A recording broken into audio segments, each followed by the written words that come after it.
네, 저는 오늘 사회를 맡은 정치학과 2007학번 법무법인 해명의 변호사 김하영입니다. 반갑습니다. 네, 먼저 김호섭 회장님의 인사 말씀이 있으시겠습니다. 김호섭입니다.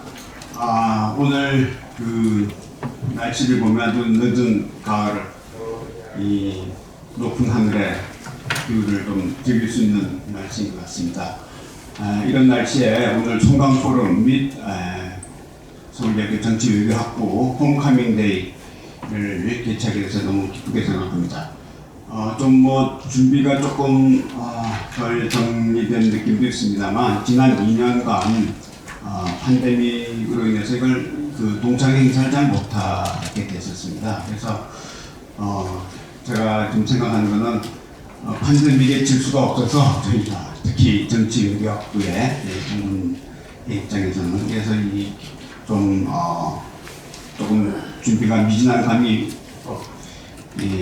있지만 이런 동문회 행사를 계속 거행을 하려고 생각하고 있습니다. 그래서 올해 거의 마지막 행사로 송강포럼, 오늘과 같은 송강포럼 및 홈커밍데이를 공동으로 개최하게 됐습니다. 이런 좀 어려운 환경 속에서도 이렇게 참석해 주신 여러 동문님께 감사를 드리고요. 특히 구원모 선생님께 특히 감사를 드립니다. 오늘 좋은 날씨를 동문 모두들 잘 즐겨주시기 바랍니다. 감사합니다. 네, 그럼 다음으로 정치학과 8학번 정용관 편집위원님께서 오늘의 연사를 소개해 주시겠습니다. 네, 저 정치외교학부 동창회고 편집위를 맡고 있는 동아일보 정용관 변호사입니다. 네, 큰 박수로 환영해 주시기 바랍니다. 자, 오늘 송강포럼 서울대에서 특별히 여는 송강포럼 행사에 강연을 맡아주신 우리 김상혁 2050 탄소 중립 녹색 성장 위원장 정신근친이 그렇습니다. 우리 편의학번이시고요. 저랑 같이 언론계에 계셨습니다. 내일경제 SBS에서 계셨고 아마 언론사가 요즘에 여러 가지 포럼들을 많이 하는데 그 포럼의 원조가 사실은 내경 지식 포럼입니다. 그 지식 포럼은 사실상 처음에 이제 아이디어를 내시고 맞죠? 또 주도를 하셨던 분이고 또 SBS에서도 같은 미래부장 이런 걸 하시고 이명박 정부 때 아주 비서관을 여러 가지 하셨는데요. 청와대 미래비서관도 하시고 녹색 성장 기획관도 하시면서 요즘 우리나라의 녹색 성장이라는 개념 자체가 없을 때 그런 어떤 우리나라 가야 할 방향 이런 거를 정립하고 또 정부 차원에서 추진을 하고 그래서 아마 제가 알기로는 우리나라가 주도해서 유엔 기구를 만든 게 아마 거의 유일한데요. GGGI라고 글로벌 녹색 성장이고 유엔 글로벌 녹색 성장이 송도에 있는데 그거를 만들고 유치한 겁니다. 아마 그런 여러 가지 경력과 식견 이런 것들을 우리 선생님도 많이 사서 군체를 이런 준비해서 맡긴 것 같습니다. 아마 그 녹색 성장과 정치의 관계 이런 거에서 정말 인사이트 있는 말씀을 해주실 걸로 믿습니다. 네, 김 위원장님 모시겠습니다. 큰 박수로 환영해 주시기 감사합니다.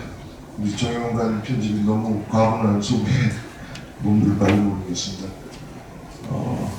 제가 다시 태어나도 저는 이제 외교학과를 당시에 나왔으면 다시 태어나도 외교학과를 나올 거라고 시간에 얘기하고 하는데 이렇게 귀한 자리 불러주셔서 정말 큰 영광입니다. 우리 총동창회장 맡고 계신 김호섭 선생님 감사드립니다. 대선배님 구본모 선생님 감사드립니다. 그리고 제가 수업도 받고 있는데 우리 신욱희 선배님 여기서 뵙고 반갑습니다. 우리 손병건 수석부회장님은 이렇게 큰 타이틀을 갖고 계신지 몰랐는데 저랑 아주 가까운 친구이기도 합니다. 제가 박사과정 다닐 때 우리 조동준 교수님 어디 계시나요? 아 예. 정말 수십 년을 만에 봤는데 머리에 저렇게 흰서리가 되면서 깜짝 놀랐습니다. 그리고 오늘 동창회고 얼마 전에 저를 또 취재해서 기사 써주신 민양우선 기자님, 그 지면에 나왔던 김하영 변호사님이 좀 전에 사회에 보신 분이죠. 예. 그리고 이 분야가 로열로서 대박이 날 수 있는 분야입니다. 이미 실제로 많은 김행장, 율촌 등등에서 엄청 많이 하고 있고요. 저는 이제 이게 안 보일 것 같은데 이렇게 빼도 될까요?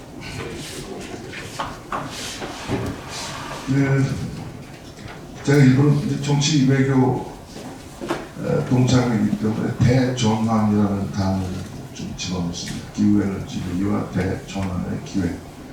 대전환은 이제 우리 정치 외교학과가 항상 주도해왔고 이끌어갈 거라고 생각하고요. 특히 이제 탄소 중립 녹색 성장 아직도 새로운 질서를 향해 가는 아직은 초입이라고 볼 수 있습니다. 워낙 큰 변화를 예고하고 있기 때문에. 그래서 오늘 좀 어줍지 않은 사람입니다만 좀 넓게 한번 말씀을 드리겠습니다.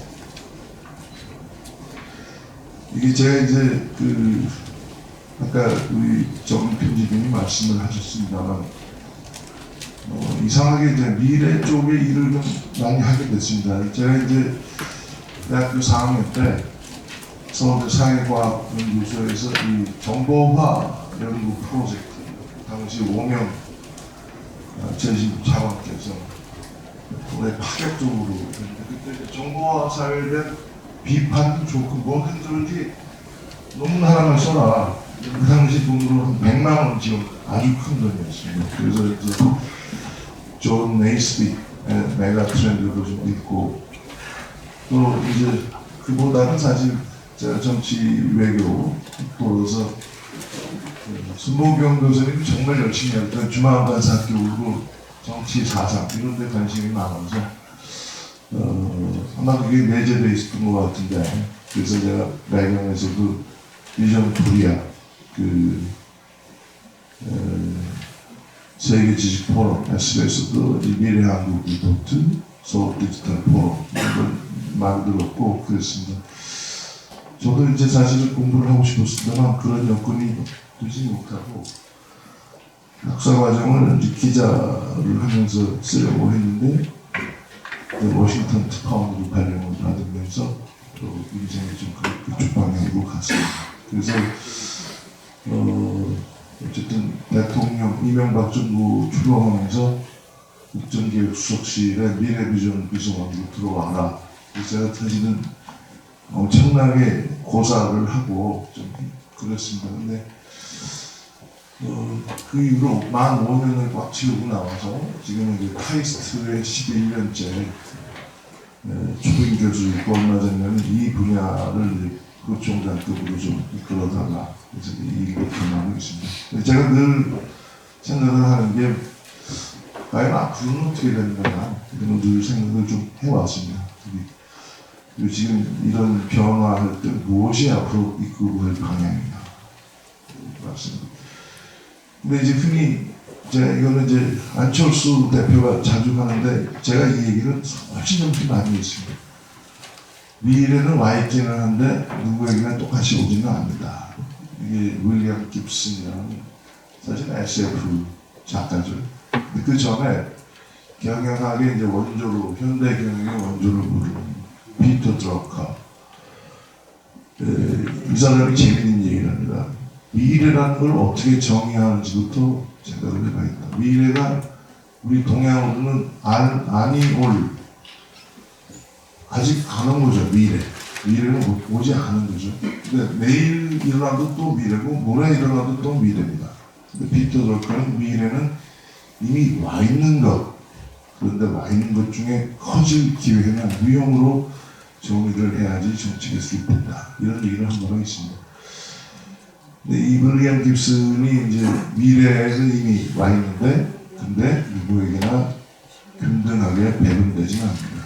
균등하게 배분된다면 뭐 세상에 뭐 빌 게이츠와 앨런 머스크 같은 사람은 가르쳐 있겠죠. 팬데믹이 한때 로버트 라이시, 이 클린턴 때 노동부 장관을 잠시 했다가 다시 학교로 돌아갔는데, 새로운 계급이 출현하고 있다. 제 하위 계급은 forgotten입니다. 이건 뭐 아무 관심을 못 받는. 얼마 전에 중국에서 어떤 소녀가 격리될지 죽었다고 하는데, 뭐 노숙자, 교도소, 밀집한 열악한 환경 속에서 케어받지 못하는 사람들 많이 늘어났죠. 제 상계급은 이제 급여를 받지 못하는 사람. 뭐 지금 영세상이 사실상 그런 거고요. 청년. 가정주부는 정말로 중요한 역할을 하면서도 돈 받지 않는 게 너무 당연스럽게 여겨졌는데, 여기에 이 unpaid 계급이 드러나고 있다. 두 번째 계급이 용어가 재밌습니다. essential. essential이라는 게 굉장히 뭐 근본적이고 좋은 뜻 같지만 사실 쓸모 있는 사람들입니다. 쓸모가 없어지면 나가는 거죠. 소방수, 어린이집 교사, 간호사 이런 분들이 한 30%. 이게 useful하다는 게 저는 굉장히 자본주의적 용어라고 생각을 합니다. 쓸모가 없어지는 운명을 또 안고 있죠. 제 1계급은 리모트족이라고, 지금 팬데믹이 조금 상황이 나아지면서 하고 있습니다만 어디서든지 근무할 수 있는 정규직을 포함해서 여기에 소수의 창조계급 뭐 이것만 봐도 어떤 변화가 왔을 때 미래는 균등하게 오지 않는다 라는 말씀드릴 수 있겠습니다. 지금도 많은 화제인데요. 코로나가 지나가면 어떻게 될 것인가. 근데 코로나가 지나가는 것이며, 여기 제가 서울대 정보의학과라고 새로운 인포메틱스와 의학을 같이 하는 그런 분과가 생겼습니다. 네, 여러 빅데이터 등을 봤을 때 2022년에 SARS, 2012년에 메르스, 그리고 2020년에 코로나 이런 패턴을 볼 때 10년 안에 뭔가 또 온다. 제가 다보스 포럼을 대통령 특사단으로 지난 5월 달에 왔는데, 빌 게이츠가 세션을 하나 열고 있었는데 제목이 넥스트 팬데믹이었어요. 또 온다. 그때는 어떻게 할 거냐, 지금 준비하자. 이건 어지러운 시대인데요. 이구동성으로 하는 말이 있습니다. Can we go back? 그건 안 된다. Return은 안 된다. Can we recover? 당연히 recover해야 되는데, 이거는 조금 말장난 같긴 하지만 resilience라는 말을 씁니다. 탄력적으로 회복을 해야 된다. 이것도 사람마다, 기업마다, 나라마다 좀 다르겠죠. 그래서 맥켄지라는 경영 컨설팅 회사, 저도 이 회사랑 한 20년 넘게 이 회사가 이 프로보노 공익 프로젝트 할 때는 같이 참여를 많이 해서 했는데, 세 가지가 미래를 이끌어갈 키워드다. 디지털 세상이 엄청나게 가속화된다는 거죠. 사실 4차 산업혁명이란 말이 유행처럼 번졌는데, 저는 뭐 4차는 뭐고 5차는 뭐냐 이런 논란도 있고 별로 좋아하진 않지만, 그 4차 산업혁명의 정의 중에 눈여겨볼 게 있습니다. 가상세계와 실제 세계가 통합되는 거. 팬데믹이 그걸 엄청나게 앞당겼습니다. 이 메타버스 등등이 그걸 상징하는 거죠. 그리고 이걸 안 쓰던 분들도 엄청나게 디지털 쪽으로 들어왔습니다. 그다음에 이제 바이오 혁명이 이제 아주 큰 탄력을 갖게 됐죠. 백신 하나 개발하는데 한 10년 안팎이 걸린다. 엄청나게 걸린다. 근데 팬데믹이 와서 트럼프 대통령이 잘한 거 한 가지만 꼽아라. 백신 개발에 엄청나게 돈을 퍼붓고 아주 속도, 물론 자기 정치적 입지 때문에 그랬죠. 그래서 한 1년도 안 걸려서 이 새로운 형태의 백신 개발이 이루어졌고, 빌 게이츠가 넥스트 팬데믹은 좀 우리 대응 능력이 달라질 거다 얘기하는 것도 이런 바이오 대응 능력이 굉장히 커졌습니다. 그래서 이게 한 계단을 확 뛰어넘어가지고 문턱은 상당히 비약적인 발전이 예상됩니다. 세 번째가 이제 맥킨지에 따르면 이 그린그로스가 이제 본격화될 것이다. 사실 팬데믹도 기후변화랑 직접적인 관계가 있습니다. 그 얘기는 좀 생략하고요. 유럽이 주도했는데 조 바이든이 취임하면서 여기 주도하고 있죠. 그 세상을 시끄럽게 한 IRA. 이름이 사실은 좀 퀴즈와 다른데 인플레이션 리덕션 액트라는 거는 이제 공화당 등급을 달래기 위한 장려형식이고, 탄소 중립의 산업 인프라를 미국이 주도하기 위해서 그렇게 만듭니다. 즉 이게 뭐 탄소 중립, 녹색 성장이 뭐 환경부가 하는 환경 보호 프로그램이야 이런 생각들을 지금도 많이 하시는데, 미국은 이걸 통해서 전 세계의 주도권을 다시 잡으려고 합니다. 다시 잡으려는 표현이 좀 이상할까요? 더 새롭게 더 가져가려는 거죠. 여기에 막대한 자금, 막대한 테크놀로지, 그리고 NSC National Security Council에서 이걸 챙기고 있습니다. National Security Council에서 존 캐리라는 분 혹시 기억나십니까? 존 캐리 미국의 국무장관, 이 NSC 고정 멤버로서 이 탄소 중립을 글로벌 총괄을 하고 있습니다. 중국은 제가 시진핑 교수는 직접 만나 뵌 적도 있습니다만, 중국은 내신 중국 자체를 위해서 이걸 가야 된다. 중국도 참여하고 있고요. 그래서 메인스트림이 되고 있습니다. 그래서 이게 어렵지 않지만 대선 전에 이런 칼럼을 쓴 바가 있습니다. 이 나라를 ABCD 강국으로 이끌 대통령이 필요합니다.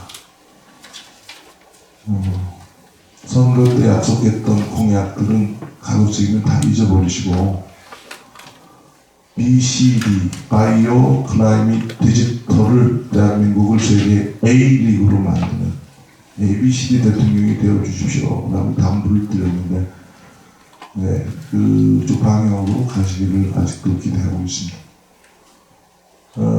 이게 이제 세계에서 엄청난 10조 달러까지 얘기하는, 세계에서 가장 큰 돈을 굴리는 블랙락, 물론 워싱턴 변호사 출신입니다. 워싱턴의 그 커넥션 등등으로 해서 엄청나게 뭐 세계에서 가장 큰 자산운용사인데, 이 레리 핑크 회장이 ESG의 흐름을 완전히 주도하고 있는 겁니다. 이 사람은 뭐냐면, 나는 환경운동가가 아니라 캐피탈리스트로서 디카보나이제이션이라는 건 엄청난 기회를 가져올 것이다.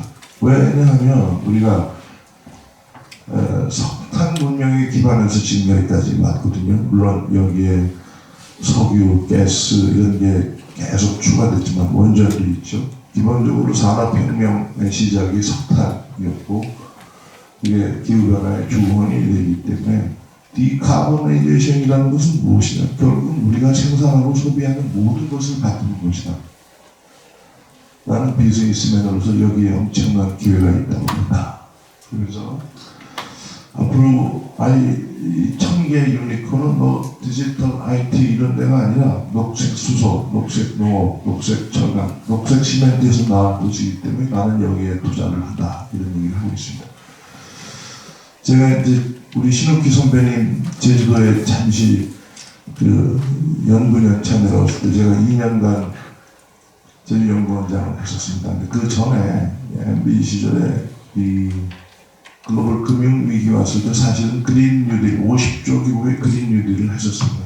근데 자문을 해주던 분입니다. 제레미 리프킨이라는. 근데 문재인 정부에서는 뭐 엄청난 대접을 받으시더라고요. 저는 공짜로 자문을 받았습니다만, 이 사람 얘기가 재밌습니다. 지금 에너지가 바뀌면 경제가 바뀌고 일자리도 서로 바뀐다. 교통이 바뀌면 우리 생활 자체가 당연히 달라지죠. 자전거 탈 때나 기차 탈 때나 비행기 탈 때나. 커뮤니케이션이 바뀌면 권력이 바뀐다. 당연하죠. 인쇄가 등장했을 때, 신문이 등장했을 때, 텔레비가 등장했을 때, 또 SNS에 등장했을 때 권력 지형이 바뀌는데 지금 이 세계가 같이 바뀌고 있다는 거죠. 재생에너지가 올라오고 전기 자율주행처럼 나오고 지금은 사람과의 커뮤니케이션은 당연하고 IoT, 사물끼리 소통하는 이 세계가 한꺼번에 합쳐지면 엄청난 변화가 올 수 있다. 저는 이제 그걸 그린 빅뱅이라고 생각을 하고 맥켄지와 조사를 해보니까 재생에너지, 에너지 저장장치, 전기차, 스마트 그리드 네 축이 상호작용하는 생태계를 먼저 만드는 사람이 이걸 이끌고 갈 수 있다. 그래서 제주도를 2012년부터 이런 노력을 했습니다. 요 얘기하면 길어지니까. 그래서 제주도가 어쨌든 100%는 목표를 했지만 아직 멀지만 재생에너지 전국 1위 19% 되고요. 전기차 23,000대 6% 이상이 이제 전기차가 되었습니다. 근데 막상 재생에너지에 대해서 요 테크니컬한 얘기입니다만 잠깐만 드리겠습니다. 재생에너지가 갑자기 확 늘어나면 기존 전력망이 흡수를 못합니다. 수요를. 그래서 일부러 전력을 차단을 해야 돼요. 발전. 그걸 커테일먼트라고 하는데 이게 막 늘어나니까 계속 커테일하는 아깝게 이 생산된 전력을 버려야 돼요. 쉽게 말해서 그런 일이 발생합니다. 그래서 이런 문제를 이제 그 남는 전기로 물을 분해하는 그게 이제 세계에 각광받는 그린 수소를 먼저 실증하고 있고요. 나중에는 전기 자동차, 전기 자율주행차와 전력망이 서로 연결돼서 전력을 주고받게 하는 V2V가 이루어지게 됩니다. 그리고 남는 전기를 냉장고에 음식을 보관하듯이 에너지 저장 장치는 필수입니다. 네, 얼마 전에 화재가 크게 일어났죠. 더 안전한, 더 큰, 더 오래가는 에너지 저장 장치 등등등등 이것이 새로운 여러 가지 기회들을 만들고 있습니다. 그리고 먼 바다에 둥둥 떠다니는 부유식 해상풍력 이런 것까지도 이제 나중에 연결이 되는 건데요. 새로운 것을 하면 그게 또 꼬리를 물더라 이렇게. 이게 토니 세바라는 사람입니다. 좀 낙관론자인데 100% 재생에너지, 100% 전기자동차는 충분한 ESS 한 90시간씩 버텨주는 에너지 저장 인프라가 있으면 충분히 가능하다 뭐 얘기를 하는데요. 그런데 사실은 아까 제가 커테일먼트도 말씀드렸듯이 재생에너지는 본질적으로 간헐적인 에너지라고 합니다. 날씨, 계절 영향을 받을 수밖에 없어요. 출렁거리는 그 말은 뭐냐면 항상 변함없이 충분하게 경제적으로 에너지를 공급할 수 있는 에너지가 필요하다는 뜻입니다. 우리에게 두 개가 있었죠. 석탄 그리고 원전. 지금도 석탄이 제일 비중이 높습니다. 근데 석탄은 디카보나이제이션의 가장 큰 우선순위입니다. 석탄은 전 세계 저 아까 블랙락 같은 경우는 스트랜디드 에셋을 만들겠다. 좌초 자산, 못 쓰는 자산으로 만들겠다. 그 방향으로 가고 있습니다. 근데 석탄을 붙들고 있는 것은 시대착오입니다. 원전은 어떨까요? 원전은요, 지난 정부 인사들과 얼마 전에 지내오는데 가장 큰 패착으로 탈원전과 적폐청산을 꼭 들어갑니다. 촛불혁명, 적폐청산. 우리는 옳고 너희는 다 틀렸어 한 그 도그마를 좀 단속을 하고요. 민주당에 계신 분들이에요. 그리고 탈원전이라는 게 너무 급작스럽게 좀 무식하게 나왔다. 이런 시도를 하시더라고요. 저도 뭐 원전을 그렇게 좋아하는 사람은 아닙니다. 원전의 폐기물 문제도 완전히 해결은 안 되지만 원전은 다시 살아나고 있습니다. 왜냐하면 원전은 제로 에미션 에너지, 무탄소 전원으로 그러니까 원전이 다시 살아나는 거죠. 일본이 지금 그 가장 큰 재해를 입었습니다. 원전 사고가 있었잖아요. 원전 다시 살리고 있습니다. 공식적으로 이제는. 독일은 어떻습니까? 그렇게 에너지 전환을 선도했던 독일이 사실은 고민이 있었어요. 탈원전을 하니까 석탄을 떼고 석탄 많이 떼는 나라입니다. 근데 지금 러시아가 가스가 끊기니까 어떻습니까? 완전 가동시기 연장해야 되겠다. 완전 폐지시기 좀 연장하겠다. 이 에너지는 현실에 측면이 있는 거죠. 그래서 혁신도 중요하고 현실을 직시하는 것도 둘 다 대단히 중요하다는 게 제가 제주도로부터 얻은 교훈이라고 하겠습니다. 자, 이제 조금 낙관으로만 갈 수 없다는 얘기를 엄청난 기회가 있지만 2050년까지 100조 달러 이상 투입되는 그런 정안이 목전에서 전개되고 있지만 항상 그렇습니다. 지그재그처럼. 그 조지 소로스입니다. 이 IMF 겪으신 분들은 기억하시겠습니다만 영국 파운드화를 굴복시킨 헤지펀드의 거물입니다. 근데 이 사람이 다보스에서 지금 90이 넘으셨어요. 내 평생 지금이 가장 불길하다. 2차 대전도 겪고 별거 다 겪은 사람 가장 불길하다. 첫 번째로는 우크라이나 침공이 에너지 시장을 교란하고 있고 에너지 시장이 크게 흔들리면 금융위기로 연결되고 분쟁상의 갈등이 일어나게 돼 있다. 이 구조가. 뭐 거의 그리고 3차 세계대전까지도 운운을 하시더라고요. 근데 자기가 진짜 불길하게 느낀 거는 우리 인류의 생존이 걸린 기후변화 문제를 이런 지정학적 충돌로 소홀히 하게 될까. 우리 민영선 기자 젊은 분들은 알겠지만 지구 기온이 이런 상태로 올라가게 되면요. 쉽게 말해서 우리가 거주할 수 없는 지구가 되고 맙니다. 이런 속도로 올라간다. 그러니까 저런 전쟁 같은 거는 아무래도 국제적인데 아예 살 수 있는 터전 자체가 그래서 기후 위기는 표현이 다릅니다. existential crisis, 실존적 위기다. 팬데믹도 걸린 사람 안 걸린 사람이 있죠. 이건 통째로 삶을 위협하는 거기 때문에 차원이 다르고요. 전 세계 이 리스크 크기를 분석하는 여러 경향 보면 단연 압도적으로 가장 큰 리스크를 기후변화를 꼽습니다. 다만 우리가 잘 안 느껴지는 거죠. 오고 있긴 있는데 지금 당장은 아니지 않느냐. 이게 우리의 정치의 이 단편적이고 단견적인 그리고 짧은 시간 내에 무엇을 내놔야 되는 정치의 악습과 정면으로 부닥치는 것입니다. 이분이 그걸 얘기합니다. 저런 지정학적 충돌이 일어나면 당장 독일이 뭐합니까? 금리 2.2%까지 올린다고. 군사 안보 쪽으로 시선이 갈 수밖에 없죠. 그리고 그렇게 큰 소리 치던 독일이 환경 파괴한다고 셰일가스를 비난하던 독일이 셰일가스 수입할 수 있는 터미널 부두를 만들고 있고요. 석탄 다시 좀 더 늘리겠다고. 한시적이지만 분명히 올 연말까지 모든 원자력은 폐쇄하겠다고 그러던 독일이 얼마 전에 올라프 숄츠 총리가 미안하지만 이번 겨울은 넘겨야 되겠다 이렇게 얘기했잖아요. 이 지정학적인 충돌이 이런 이거는 제가 이제 같이 그 당시 나경원 대표 그리고 왼쪽에는 대한민국에서 가장 큰 재생에너지 사업을 하는 하마에너지의 김동관 부회장입니다. 정치학과 출신인데 우리 서울대는 아니고요. 저 하버드에서 정책 조금 말이 통하더라고요. 이건 정치학하는 사람들이 이끌고 있습니다. 근데 저기 머리 이렇게 좀 가운데 다니엘 옐린이라고요.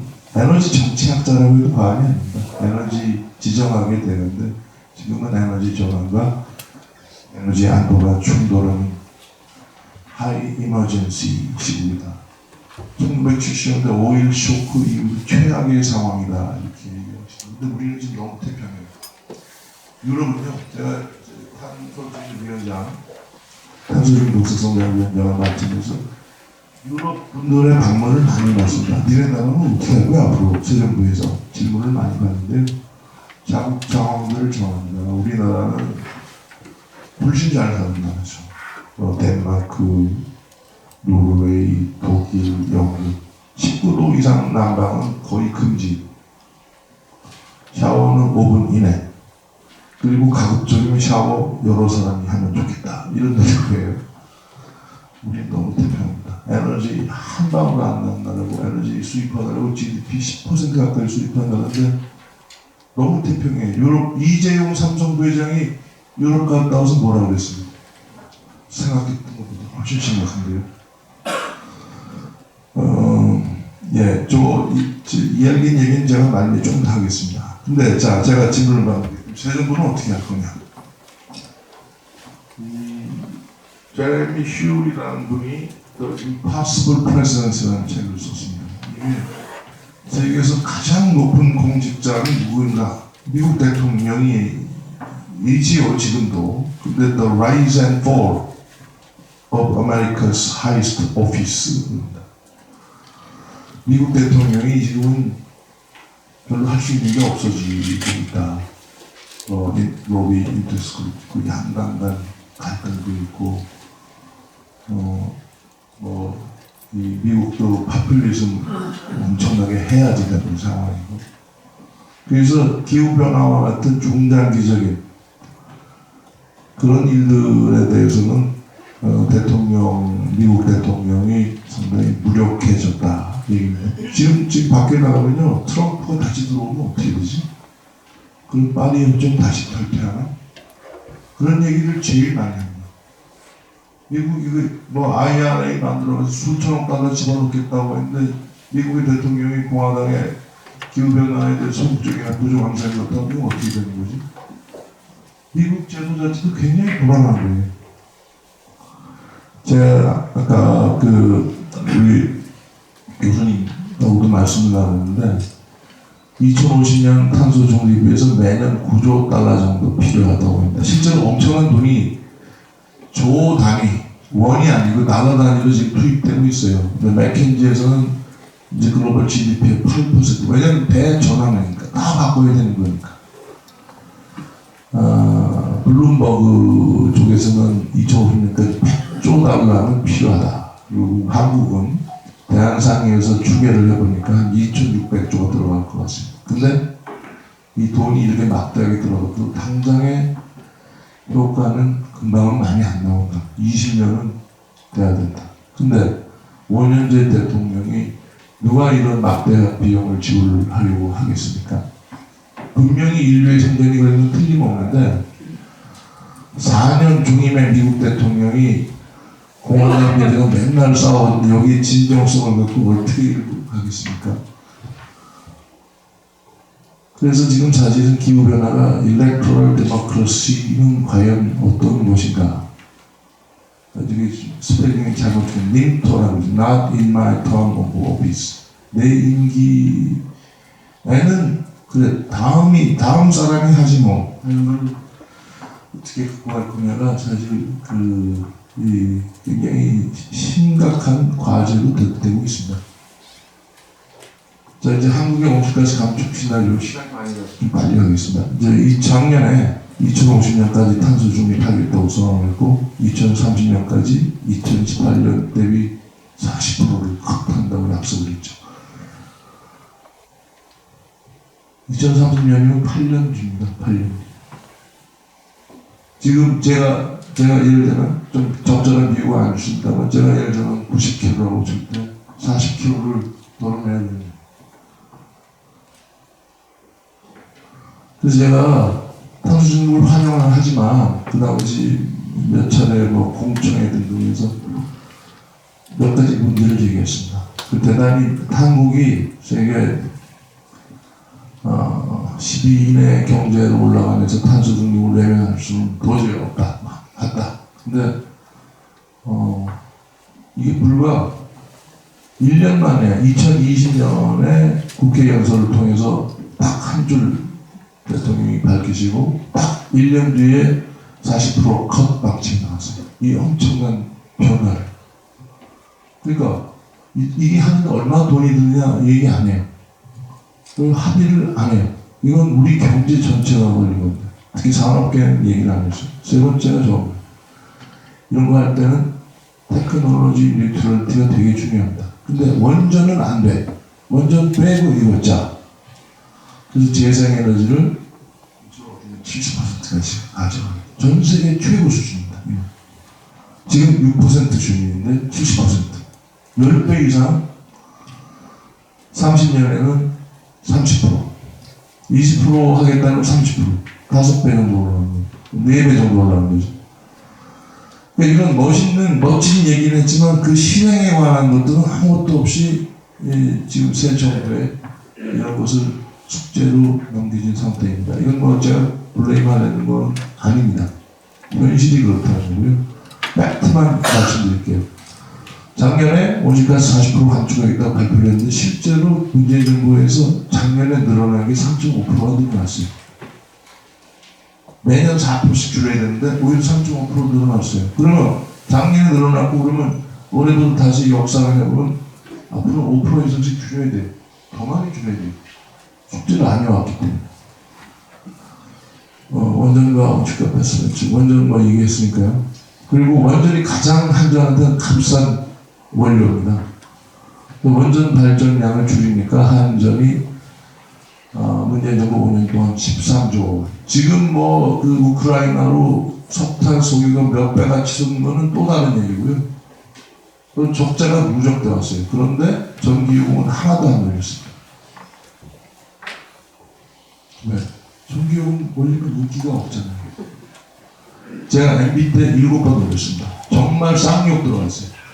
특히 집권당에서 김모식이 그 자식이 뭐야? 7번 올렸어요. 그 전에 물려받은 원가 보상률이 78%였어요. 전기를 올리는 거요, 인기 정말 없습니다. 근데 이걸 해야 할 수밖에 없어요. 원가보다 싸면은 전기를 아낄 이유가 아무것도 없죠. 지금도 그렇습니다. 유럽은요, 독일, 덴마크는 우리보다 전기료가 3배, 4배 비쌉니다. 그러니까 이 사람들이 애국심이 좋아서가 아니고요. 또 엄청나게 올라가기 때문에 돈 아끼려고 줄이는 겁니다. 우리는 원가보다 싼데 이론적으로는 많이 쓸수록 남는 거예요. 이런 게 다 넘어와 있습니다. 자, 근데 탄소 중립 안 할 수 없고요. 이렇게 어떤 우연도 작용했고 필연일수 할 수 있으면 작년에 녹색성장 기본법, 저희 MB동부 때 만든 법이 탄소중립법하고 합쳐지면서 탄소중립 녹색성장법이 됐습니다. 탄소중립하는 제일 쉬운 방법이 있습니다. 경제를 스톱시키면 됩니다. 지금 포스코 철강 하나에서 철강은 그 공정상 CO2가 원료로 들어가거든요. 석탄이. 그래서 대한민국 온실가스 배출의 12%가 좀 넘습니다. 그러면 포스코 같은 회사 4개 문 딱 닫으면요 40% 달성합니다. 삼성, 전자, 현대차 문 닫아 달성합니다.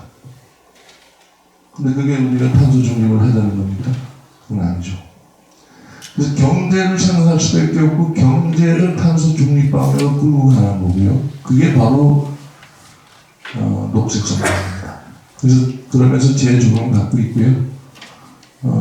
지금 아까 GGI, GCF 얘기했지만 한국이 지금 전 세계에서 녹색 성장은 한국이 주창을 해서 공용화가 되고 있습니다. 일본이 작년에 탄소 중립 보고서를 낸 책 제목이 일본의 녹색 성장 전략입니다. 한 80개국이 지금 정책적으로 이걸 채택하고 있고요. 그런 게 이제 GGI라는 국제기구를 창설을 하고, 저 GGI에는 서울 시내에 있습니다. 그리고 UN의 GCF, 저게 이제 $1,000억 기후기금을 채널링하는 녹색기후기금인데, 송도, 독일 상대로 저걸 따냈죠. 제가 이제 국제정치학 배울 때, 저게 이제 국제기구를 좀 멋있는 말로 인터내셔널 레짐이라고 하죠. 레짐의 한 표현으로 국제기구인데, 국제기구, 국제레짐은 강대국의 산물이다. 강대국이 만들어낸다는 게 정치학적인 통념입니다. 당연하죠. 큰 나라들이 국제사회를 관리하려면 옆에 그런 제도적인 장치를 만들어서, 미국이 2차 세계대전이 끝나기 전에도 나토와 브레튼 루즈 체제, 국제적인 레짐을 만들잖아요. 강대국만 할 수 있다라는 게 통념인데, 한국이 한국이 미들 파워가 지금 지지자에는요, 그 당시 국회에서 논란이 있었습니다만, 그저께 우리 반기문 총장인가 뭐가 있었습니다. 이제 44개국이 맺고. 제가 저거 만들고 나서 국회에 불려갔어요. 비자금 조성하려고 만든 거냐. 그 제가 그랬어요. 그러면 유엔 만든 미국 대통령도 그런 거라고 보십니까? 그랬어요. 지금 44개국. 유엔보다도, EU보다도 멤버십이 많습니다. GCF는요, 1000억 달러 조달 아직 못했어요. 한 800억 달러. 지금 어떤 수준이 되냐면 1조 달러는 모아야 된다. 이게 한국이 자신은 주도했고요. 근데 세계 개국의 정부의 기울어진 정책 방향이 한 10분 안에 끝나겠습니다. 이제 하여튼 법과 절차를 준수하고 지금 뭐 태양광 풍력 여러 비리가 나오는데 비리는 당연히 바로 잡아야죠. 근데 orderly transition을 할 것이다. 그래서 이게 앞으로 어떻게 하는지 좀 예측 가능하게 하도록 하겠고, 이노베이션이 중요합니다. 한국의 온실가스는 당장 줄이기는 구조적으로 어렵습니다. 그 방향으로 가기 위해서는 엄청난 이노베이션이 필요하고요. 특히 녹색 기술에 우리가 승부를 걸려고 하고 있습니다. 이거 다 말씀드리면 시간이 지금 지나가는데, 그래서 지금 이미 우리 정부 들어서는 전기요금을 몇 차례 올렸죠. 택도 없습니다. 근데 이거를 지금 전기요금은 산자부가 올리는 게 아니고요. 산자부는 상정을 하고 기획재정부로 가져갑니다. 물가관리 차원에서 관리를 하고요. 전기요금 올릴지 말지는 항상 청와대가 결정을. 요즘 용산이죠. 용산은 정치권 이렇게 조합해서 나뉘는데, 제프리 삭스의 조언을 제가 직접 저도 말씀드렸어요. 전기요금은 금리 정책을 독립시키듯이 독립시켜야 된다. 정치적 압력 속에서 이걸 도전을 합니다. 이제 아리백 이게 많은데요. 사실은 아리백은 탄소 중립을 하기 위해 하나의 방편이고 다는 아닙니다. 중요한 건 카본 프리죠. 그래서 재생에너지와 원자력 포함한 이런 한국형 스탠다드를 앞으로 만들려고 합니다. 또 R&D, 여기가 이제 지금 반도체에 필적할 녹색 기술을 한국이 과연 확보할 수 있느냐, 여기에 승부를 걸려고 하고 있습니다. 얼마 전에 삼성에서 초절전 반도체를 만들어서 2030년까지 에너지를 30% 줄이겠다. 이것도 사실 굉장한 거거든요. 그리고 전혀 없던 분야의 기술들이 지금 주목을 받고 있습니다. 이게 이제 빌 게이츠가 만든 브레이크스루 에너지 벤처인데요. 차세대 원전, 녹색 수소, 더욱 향상된 에너지 저장장, 그다음에 다크라는 건 아마 좀 생소하실 겁니다. 직접 탄소 포집입니다. 다이렉트 에어 캡처라고 하는데, 이 공중에 있는 탄소를 그냥 흡수하는 거예요. 지금은 농업 비싸고 그런데, 여기 임지순 우리 물리학과 교수님께서 우리 동문이시죠? 옛날엔 물리대로 다 같이 했다고 합니다. 이걸 차량용으로 하는 뭐 그런, 하여튼 전혀 생각하지도 못했던 분야에서의 기술 혁신 노력 투자가 이루어지고 있습니다. 미국이 이런 8개 분야 포스트 모버스 콜리션 제안을 해왔다고 하고요. 저는 이게 제일 아픕니다. 제가 카이스트 녹색성장대학원 설립을 하면서 10년 전입니다. 앞으로 이 시대를 이끌어갈 정말로 젊은 건 당연하고 능력 있는 인재가 필요한데, 좀 지지부진한 가운데 스탠포드 대학이 지금 17억 달러를 투입을 해서 이 녹색 성장 글로벌 인재를 키우겠다고 이번 9월에 계획을 했습니다. 한 5개 과를 통합을 하고요. 2개를 해서 한 7개를 집어넣었어요. 존 두어라는 사람이 12억 달러를, 존 두어라는 사람은요, 구글이나 마이크로소프트 이런 데다가 초기 투자한 아주 전설적인, 존 두어 하면 실리콘밸리는 완전히 좀 깍하답니다. 여기에, 그래서 우리 서울대학교는 어떻게 이런 걸 하고 있을까? 여기 서울대 미래 전략연구원을 만들었죠. 세계와 겨누려면은 한 10,000배 정도의 투자가 필요해요. 따라서 천배로 축소하겠습니다. 이런 엄청난 인적 투자가 벌어지고 있습니다. 그리고 이제 금융 쪽을 이쪽으로 많이 가져가려고 하고요. 그 다음에 이제 정치 외교니까 이 우리가 덴마크하고 2011년 녹색성장 동맹을 맺었습니다. 그게 한국이 국제기구를 만드는데 큰 힘이 됐어요. 왜 덴마크였냐? 덴마크는 이번에 굉장히 앞서갔지만 사실은 나라 규모는 작습니다.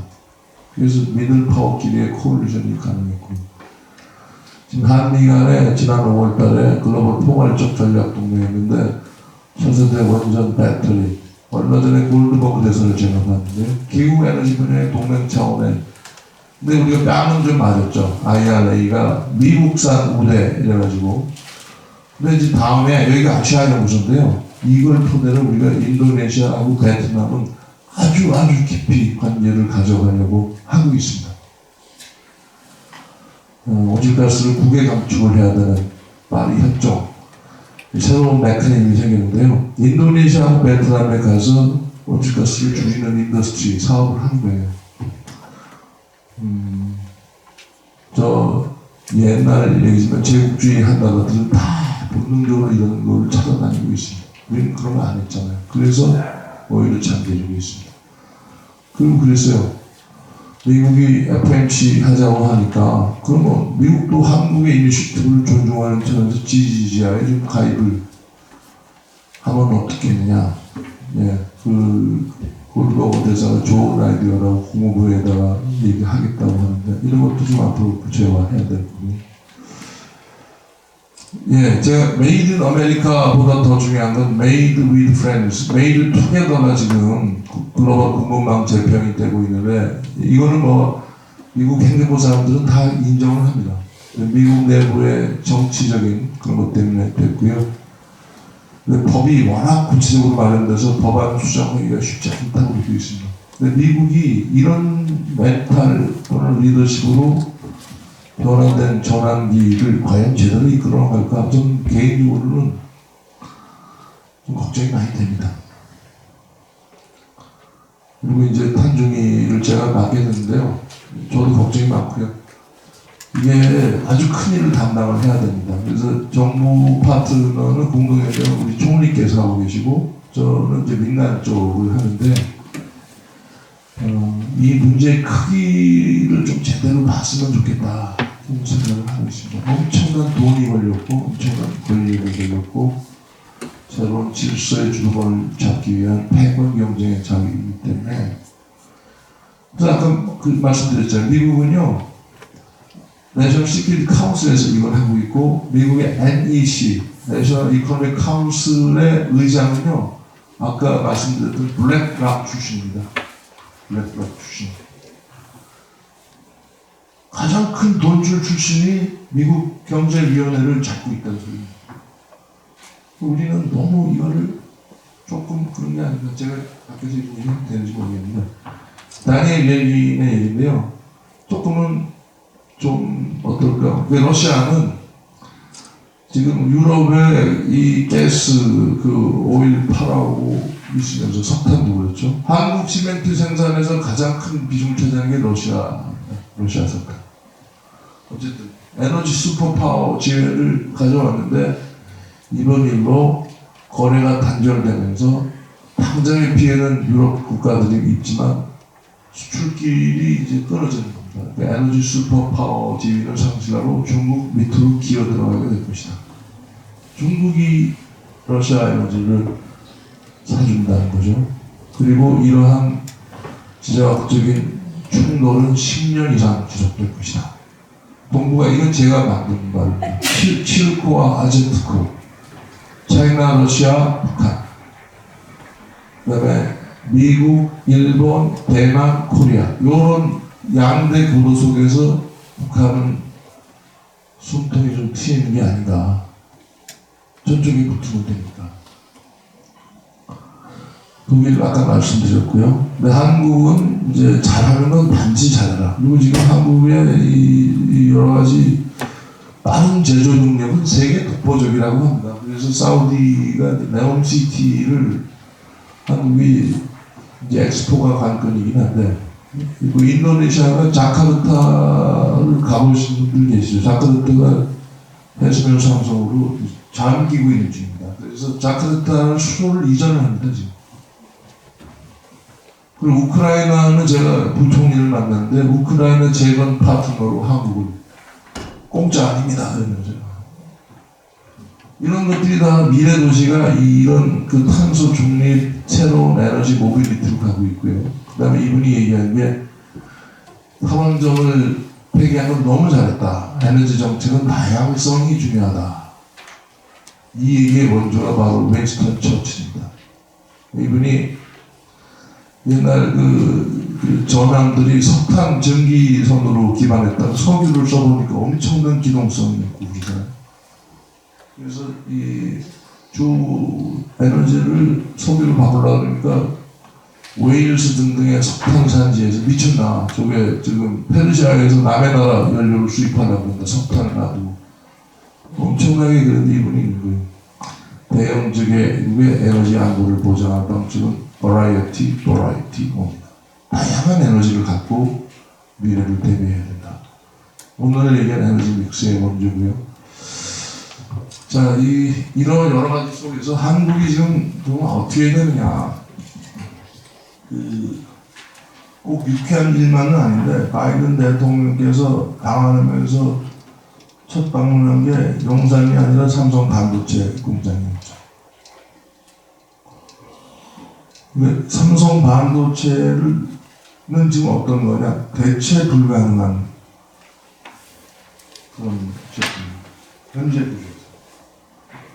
그런 대체 불가능을 갖고 있는 한국은 지금 기술 패권과 글로벌 서플라이 체인이 막 흔들리는 가운데서 우대를 받고 존중받을 수밖에 없어요.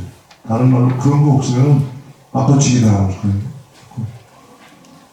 우리가 어떤 릴라이벌 파트너로서 대체 불가능한 과학기술과 혁신 역량을 갖춘 indispensable 코리아가 되는 것이야말로 우리 대한민국의 안보와 경제를 보장하는 것이고 탄소 중립과 녹색 성장은 바로 그 진입 그럴 수 있는 나라가 되느냐의 시험대가 있다고 생각합니다. 맨 마지막입니다. 이건 민주당 쪽에 가까운 어떤 정치학자가 분석한 건데요. 쉽게 말해서 고정적 좌파 37%, 평등 노동 중요하고, 그 다음에 자유와 능력을 숭상하는 전형적인 움직이지 않는 우파가 한 19% 가까이, 21.5%가 되고, 근데 이 분표에는 그대로 비교한 거예요. 공동체주의적 보수인데, 친환경 신성장 그룹이 18.8%에 달한다. 이분들은 기후위기가 대단히 심각한데, 그렇다고 공장문을 닫으려는 게 아니고, 이걸 돌파할 혁신을 찬성하는 그런 분들이다. 그래서 앞으로는 이게 선거 승패를 바르는 캐스팅 보트가 될 거다. 이런 얘기를 하고 있습니다. 정치적으로 그렇게 인식이 안 돼 있지만 그러한 유권자 지형이 있다는 거죠. 근데요, 젊은 사람들은 다 압니다.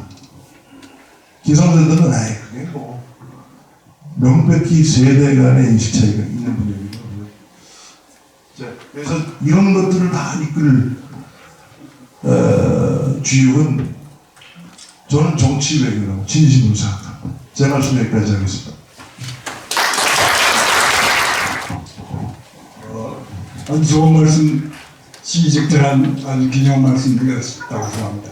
근데 대체로 모든 정부가 책임을 지지 않으면서 네. 저출산 똑같다고 생각합니다. 예. 저출산 문제 이게 뭐 보통 심한 문제가 아니에요. 그렇습니다. 이거 에너지 문제, 녹색 성장 문제 못지않게 좋은 성과를 거둬도 대체적고 또 평가롭고 그러니까 누군가 좀 스케이트보드가 돼가지고 이 문제 해결해 나가야 되지 않느냐 여기에 대해서 어떻게 생각하십니까? 제가 그 말씀 너무나 동감하고 있습니다. 제가 이 SBS에서 미래부를 만들어서 미래부 리포트로 1번으로 했던 게 2005년에 고령화 쇼크였었습니다. 그 당시 그 SBS 회장께서 왜 멋진 세계를 얘기하고 우울한 얘기를 하느냐. 이게 우리가 살아가는 미래입니다. 그런데 그때 김근태 당시 장관님이 그걸 보시더니 충격을 받으시고 노무현 대통령께 건의를 내려서 고령화위원회를 만들었어요. 근데 보건복지부에 관리부처가 되잖아요. 대통령이 온 힘을 쏟아부어도 잘 안 풀리는 문제입니다. 온 지혜를 모아서. 저출산 고령화는 모든 정책인도 중요하다고 지금 얘기하고 있습니다. 정말로 하느냐면 좀 다른 얘기예요. 그리고 저출산 고령화를 해서 성과가 2, 3년에 나옵니까? 안 나오기 때문에. 그리고 유권자가 저출산 고령화 정책하라고 데모합니까? 데모 안 해요. 기후 젊은 사람들은 합니다. 근데 이렇게 생각하는데 데모하는 거 보셨습니까? 정치인들이 여기 목숨 거는 거 보셨어요? 이게 5년 단위 또는 4년 단위로 호흡이 끊기는, 그래서 제가 대한민국의 가장 큰 문제가 쇼터미즘이고, 대한민국의 육공화국은 그래서 미래를 보장하기 어렵다고 저는 생각을 하고 있고요. 이런 식으로 5년 딱 하고 땡 하는 체제로는 대한민국은 결정을 할 수도 없고 추진할 수도 없고, 제가 이 홈커밍 데이이기 때문에 친정에 와서 좀 솔직히 말씀드리는 겁니다. 이런 정치 체제로는 이런 문제 못 봅니다. 둘 다 똑같이 중요합니다. 제가 두 개의 큰 변화가 데모그래픽 체인지, 클라이밋 체인지. 인구의 변동, 기후의 변동, 가장 큰 건데 크면 클수록 안 닿아요. Not in my term of office죠. 내 임기에는 안 해도 돼. 그게 계속 되고 있습니다. 근데 우리나라만 그런 게 아니에요. 저는 우리 선배님 말씀하신 지목에 완전히 동의하고 있어요. 네, 한 분 정도 더 질문 있으신가요? 예, 좋은 말씀 많이 들었습니다. 지속가능 성장을 하시는데 이게 지금 하루아침에 이루어질 문제는 아니고 상당히 10여 년 이상을 끌어야 되는데, 여기에 변수가 네. 제가 많이 관심을, 국제통화에 가서 제가 관심을 많이 가지고 하고 있는 것 중에 하나가 아까 잠깐 말씀하신 클라이밋 체인지예요. 네. 이 클라이밋 체인지는 지금 현재 닥쳐오고 있는 거예요. 그렇습니다. 그렇기 때문에 이 클라이밋 체인지하고 ESG하고 이 관계를 어떻게 연결할 것인가, 이게 상당히 중요하다고 저는 봅니다. 네. 거기에 대해서 말씀 좀 해주시면 고맙겠습니다. 제가 이제 자본의 위력을 느낀데 ESG가 그렇게 새로운 얘기는 아니에요. 근데 돈을 작은 사람이 하니까 기업들이 확 바뀌더라고요. 돈의 힘을 역설적으로 그거는 그 사회 책임성 투자부터 히스토리가 몇십 년이 됩니다. 근데 꿈떡도 안 하는 사람들이 니네 이런 거 하면 투자를 회수할 거야. 지금 네덜란드 연기금이 세계 3대 기금이라고 하는데, 한국이 해외에서 석탄 투자를 하거든요. 그 투자를 싹 빼버렸어요. 그러니까 이제 안 합니다. 라고 손을 드는 거예요.